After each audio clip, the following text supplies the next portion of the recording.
Now that we know all the information we can about what's happening between the radio, the amplifier, the sound output, all the polarities, it's time to get this amplifier in the car. That leads us to the next step, which is building a mount for the amplifier. We're gonna be using 1/4" ABS for that. But before we do that, let's head over to the bench and take a look at the amplifier, the Key 501. Welcome to the show. This is the Key 501. There's a couple unique features about this amplifier, and we want to talk about them. First things first, this is stop-start compliant. For those of you that don't know what stop-start is, you're lucky. For the rest of us that do, man, it sucks. If you've ever been sitting at a stoplight, and you look to the left, or you look to the right, or you're in the car, and the engine shuts off, and you're like, wait a minute, what happened? Why did it do that? We won't even get started on that. The fact that it's shut off means it has to start back up. It can only stay off for a certain amount of time, according to the DOT. After that, it's going to start back up. When it starts back up, there's a severe voltage drop in the car. It can go as low as 8.5 volts. Most amplifiers today don't work under 10 volts. That means they're going to shut off and turn back on once the alternator kicks in. When an amplifier says stop-start compliant, that means it can take that low voltage hit and perform throughout it. It won't turn off. All the Kicker Key products are capable of doing that. Inside the box,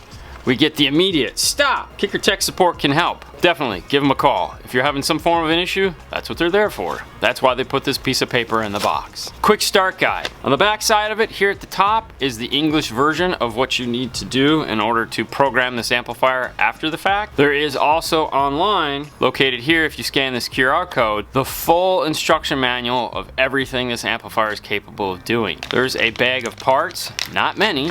The input harness, it has RCAs, but the reason why it is so long is because it is a high level, low level, all built into one. If you have an aftermarket head unit, you can plug in your RCAs here. If you have a factory radio like we do, you cut these off, connect them to the output of the radio. An Allen key for the Allen key screws, 2 zip ties, and 4 screws. If you lose that piece of paper, on the top of the box here is also that same QR code you can scan. For something this small, there's a lot of stuff going on. In this top corner is the bass knob input. For this amp, if you would like one, you need the CX ARC remote bass knob controller. It's an 1/8" headphone jack style bass knob. The cable is like 18-20 feet long. It's super long. The bass knob itself is designed to mount up with 2 screws here, or you can pull the knob off and disassemble it and flush mount it somewhere. There's also 2 screws in the bag for mounting it using the bracket. Gain controls between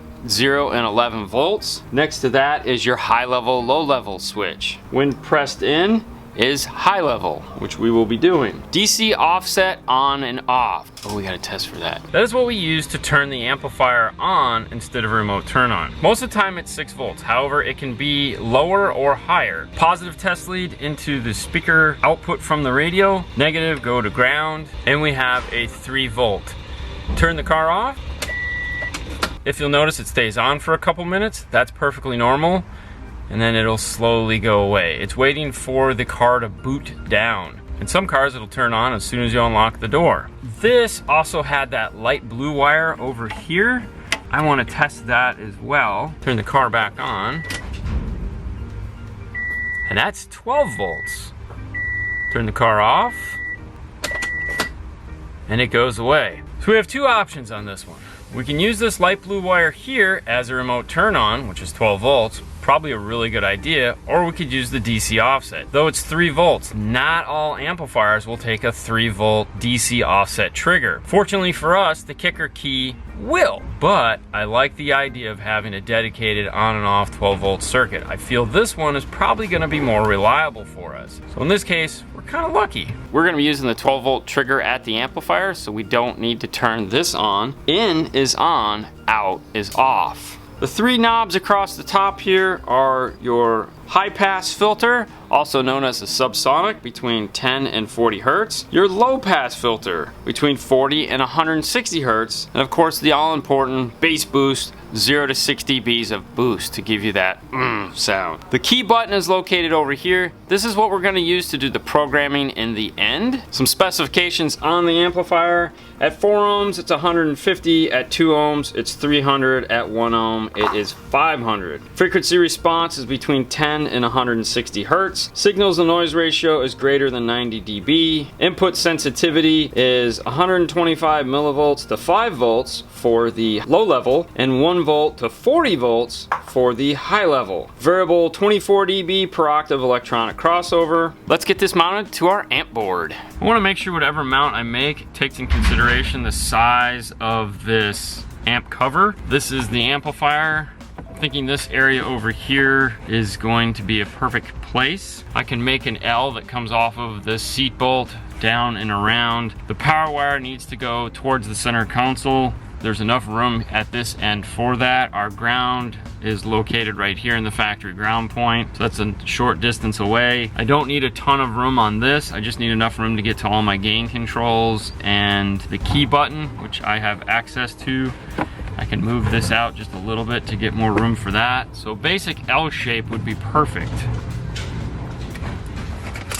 What I've come up with is a piece that's 12 inches long, 10 inches high, and I'll remove this chunk right here. The seat bolt will be located this way, and our amplifier will sit on it like this. Let's head over to the saw.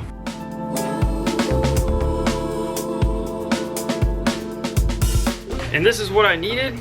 I thinned this area out here just a little bit because there's not one on either side. I don't want the seat to sit kind of strange. 1/4 inch probably wouldn't, but let's just play it safe. I'll slide this up underneath the seat. That'll allow me to figure out where I need to drill my hole, and we can get it over the bench and start getting the amplifier all wired out. The way this is gonna sit on this bracket, power wire, speaker wire are all gonna come out this way, and the signal wire is gonna come out this way. The remote turn on will also wrap around and go into this. That factory amplifier actually covers about this much of it. That means I have to strategically place this amplifier on here. When working with ABS, always pre-drill the hole.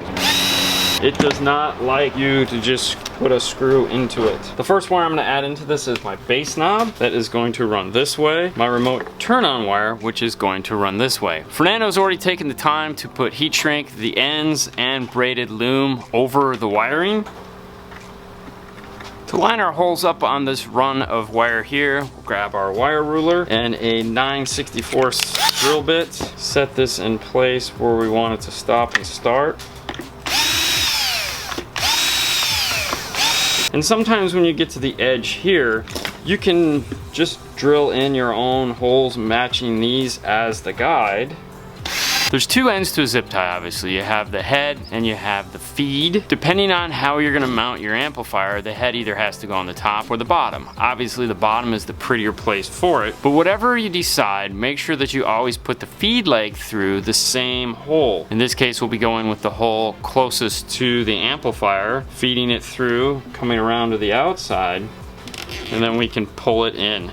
I don't want to pull them tight yet, I just want to get them all into position, and then we can line up our wires and make them tight. For aesthetic purposes, trying to have all the heads go the same direction is for two reasons. One, it looks cool, but two, depending on how you're going to wire it up, meaning you may have multiple holes next to one another, the head doesn't cover the hole that you may be needing for the next run. On this one, obviously we won't need that because we're just running these two wires over and they're going to be sharing the same holes. Hold your wire to the appropriate stress-free length on both ends, pinch it in place, and pull the zip ties tight. Make sure that the wires don't cross each other. You want them to run flat on top of the board. Make sure when cutting off your heads, use a flush cutter and cut them as close to the head as possible. That way you won't create a razor blade to cut yourself with. This is what you end up with, all the heads lined up and going the same direction, the same as on the top. Cutting the RCA heads off of this gives us the right amount of length. Tap into the factory amplifier. You dress up the wire with some exterior Tesa tape. At the very end here, I like to put a little piece of shrink wrap that will hold that tape in place. For the power and ground, we've wrapped those entirely in flex loom, put ferrules on the end with our 5-star shrink wrap. I like to add a zip tie to the end here to hold these wires into place so that they don't get stressed at the weak point here at the amplifier.